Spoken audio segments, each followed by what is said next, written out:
Oke, lain kali kalau kamu ingin mengeluh tempat tidurmu kurang nyaman dan kamarmu terlalu kecil, coba pikirkan orang-orang yang harus tidur di dalam kotak.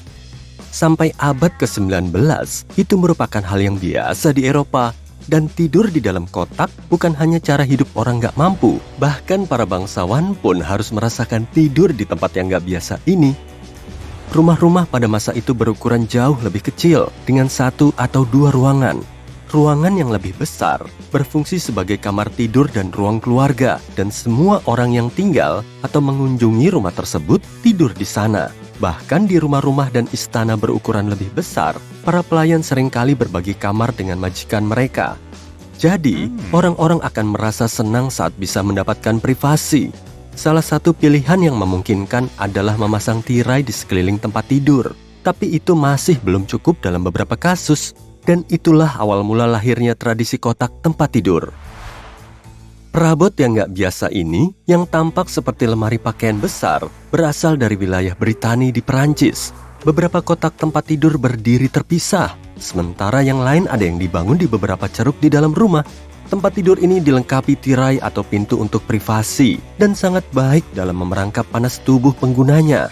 Itulah alasannya tempat tidur ini menjadi solusi sempurna untuk malam-malam musim dingin. Tempat tidur ini kemungkinan juga melindungi penghuninya dari binatang buas yang bisa masuk ke rumah. Dulu sangat populer untuk menghias kotak ini dengan banyak detail ukiran. Banyak kotak tempat tidur memiliki kompartemen yang bisa digunakan sebagai lemari pakaian atau meja rias. Seringkali, tempat tidur ini juga dilengkapi kursi luar yang bisa digunakan di siang hari. Ada juga opsi ranjang susun untuk lebih dari 1 orang. Di beberapa tempat, kotak tempat tidur dilengkapi baut untuk mengunci pintu atau gembok di bagian luar untuk menyimpan barang berharga di dalamnya saat pemiliknya keluar untuk bekerja di siang hari. Pada suatu titik, kotak tempat tidur menjadi sangat populer hingga orang-orang membelinya meskipun sudah punya cukup ruang dan privasi di dalam rumah. Variasinya pun beragam, termasuk tipe rahasia yang terlihat seperti lemari pakaian atau tersembunyi di balik deretan rak buku dan laci. Kemudian, orang-orang menyadari bahwa kotak tempat tidur bukanlah solusi terbaik dari segi kebersihan dan nggak lagi populer di awal abad ke-19.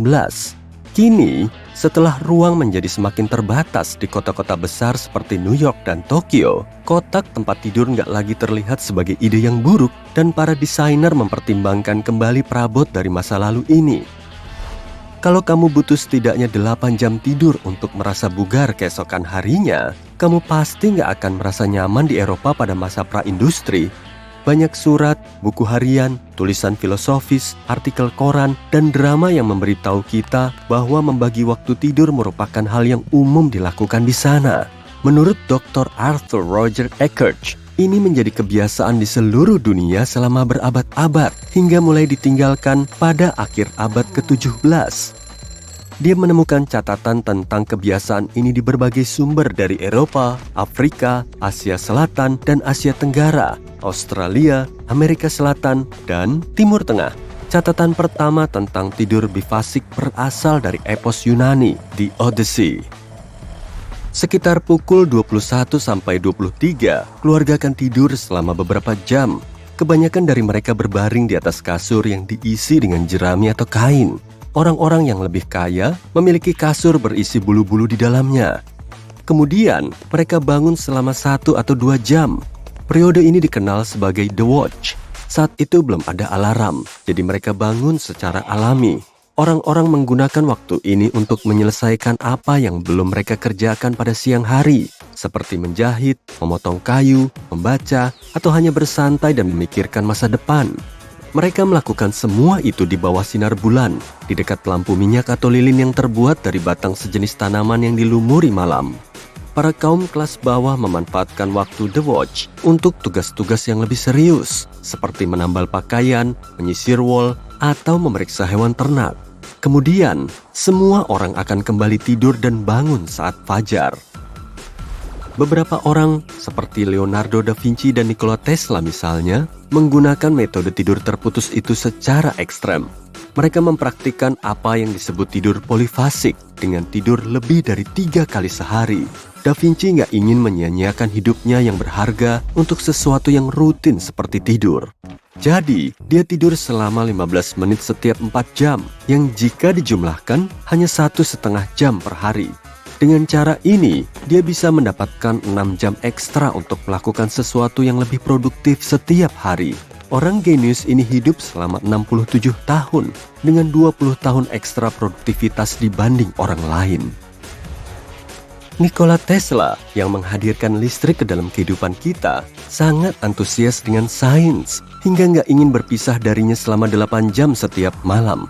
Tampaknya dia nggak pernah tidur lebih dari 2 jam sehari dan pernah menghabiskan 84 jam untuk bekerja di laboratorium tanpa istirahat. Dia mengatakan bahwa sensasi yang diberikan sains membuatnya lupa akan hal-hal mendasar seperti makanan atau tidur, atau bahkan keluarga dan teman-teman. Dan sebelum mencoba sendiri jadwal tidur yang keren ini, ingatlah bahwa kita butuh tidur lebih dari 1,5 jam per hari jika ingin merasa berenergi dan membantu otak berfungsi secara normal. Tempat tidur dulunya merupakan investasi furnitur besar pertama bagi keluarga karena harganya yang lumayan mahal. Jadi, keluarga menggunakannya secara bersama-sama dan teman serta pembantu seringkali bergabung dengan mereka. Ada banyak aturan, termasuk posisi tidur yang disukai dan pembagian berdasarkan usia. Mereka yang melakukan perjalanan harus berbagi tempat tidur dengan orang asing atau teman seperjalanan mereka. Seperti yang ditulis John Adams dalam buku hariannya, dia pernah berbagi tempat tidur dengan Benjamin Franklin. Keduanya melakukan perjalanan dari Philadelphia ke Pulau Staten dalam sebuah misi menjaga perdamaian pada bulan September 1776. Ketika melewati New Jersey, mereka memutuskan untuk berhenti di sebuah tempat untuk bermalam. Hanya ada 2 kamar yang tersedia untuk 3 orang. Jadi Adams dan Franklin harus berbagi kamar yang sedikit lebih besar dari tempat tidurnya. Adams ingin menutup jendela agar ruangan tetap hangat, dan Franklin memperkenalkannya pada teori pilek. Dia yakin bahwa ruangan yang pengap jauh lebih berbahaya bagi kesehatan seseorang daripada udara dingin dan segar. Teori ini terdengar sama membosankannya bagi Adams, seperti yang kita dengar sekarang. Jadi dia tertidur di ranjang yang sama dengan Franklin tanpa menyadarinya. Kamu punya posisi tidur favorit? Bisa jadi telentang, miring, atau mungkin tengkurap. Bagaimana dengan tidur tegak? Kalau kamu mengunjungi rumah keluarga kelas atas atau istana dari masa lalu, kamu akan melihat bahwa tempat tidurnya lebih pendek dari yang biasa kita gunakan. Salah satu penjelasan yang populer adalah bahwa orang dulu tidur dalam posisi duduk untuk mendapatkan akses ke udara segar yang berada di atas udara tidak sehat. Teks-teks medis dari abad ke-17 memberitahu kita bahwa orang-orang dulu menyangga kepala dan punggung dengan bantal dan guling, tapi mereka nggak tidur dengan posisi tegak. Ada kemiringan yang landai dari kepala ke perut yang seharusnya membantu memudahkan pencernaan. Kedengarannya memang aneh, tapi kalau pernah masuk ke rumah sakit, kamu pasti tahu bahwa tempat tidurnya didesain agar kepala tetap tegak. Dan tempat tidur sehat yang canggih itu juga memungkinkanmu meninggikan kepala dan punggungmu. Beberapa bantal terasa sedikit lebih keras dari yang seharusnya, tapi masih belum ada apa-apanya dibanding bantal yang digunakan di Mesir kuno. Mereka memiliki gagasan sendiri tentang kenyamanan dan lebih memilih bantal yang terbuat dari batu. Bantal ini merupakan sandaran kepala yang terdiri dari alas datar dan bagian cekung di sisi atas untuk menjaga kepala tetap tinggi. Dengan cara ini, serangga dan hama nggak akan merayap masuk ke dalam mulut, hidung, atau telinga orang yang sedang tidur. Pada cuaca panas, ini juga merupakan cara untuk membiarkan udara berembus di bawah kepala agar orang yang tidur tetap sejuk. Konstruksi itu terbuat dari marmer, gading, batu, kayu, dan bahkan kaca. Kedengarannya itu seperti pilihan yang sempurna untuk tidur polifasik. Ya, lagi pula, kamu pasti nggak mau menghabiskan terlalu banyak waktu di atas bantal marmer